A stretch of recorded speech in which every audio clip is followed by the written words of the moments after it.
السلام علیکم ورحمۃ اللہ وبرکاتہ۔ انجمن نفاذ اردو پاکستان میں تمام سننے والوں کو خوش آمدید کہتے ہیں۔ عالمی یوم مادری زبان کے موقع پر فاطمہ قمر کے ہاتھ سے لکھی گئی ایک خوبصورت تحریر اپنی آواز میں آپ کی نظر کرنا چاہوں گی۔ امید ہے کہ آپ کو پسند آئے گی۔ اردو ایک گلدستہ ہے، پاکستان کی مادری و علاقائی زبانیں اس کے خوبصورت مہکتے ہوئے پھول ہیں، جس نے بہت عمدگی سے پھولوں کو باندھا ہوا ہے۔ پاکستان کے ہر صوبے کا شخص جس نے اسکول کی شکل بھی نہ دیکھی ہو، وہ بھی اردو سمجھ سکتا ہے، اردو بول سکتا ہے، کیونکہ اردو ایک ہمہ گیر جامع زبان ہے جس میں پاکستان کی تمام علاقائی زبانوں کے الفاظ شامل ہیں۔ یہی وجہ ہے اردو کے تمام میڈیا چینل پاکستان کے تمام صوبوں کے عوام میں مقبول ہیں، مگر انگریزی پاکستان میں وہ بھی نہیں بول سکتے جنہوں نے اس کو سیکھنے کے لیے لاکھوں روپے خرچ کیے ہیں۔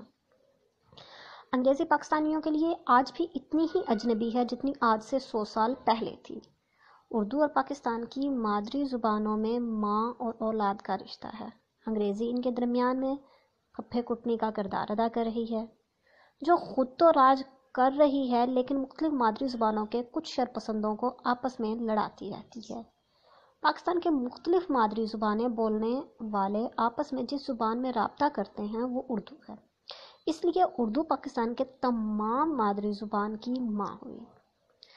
ماؤں کی ماں بنی تو اردو کا رتبہ نانی کا ہوا۔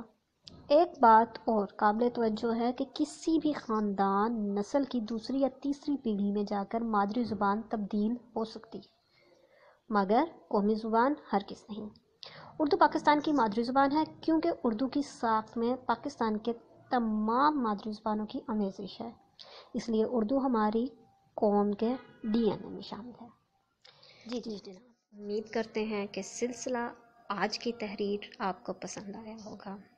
اردو ہے جس کا نام ہمیں جانتے ہیں داغ، سارے جہاں میں دھوم ہماری زبان کی ہے۔ جی جناب، اس طرح کی مزید معلوماتی ویڈیوز دیکھنے کے لیے ہمارے چینل کو لائک اور سبسکرائب کریں تاکہ آنے والی تمام ویڈیوز آپ تک پہنچتی رہیں۔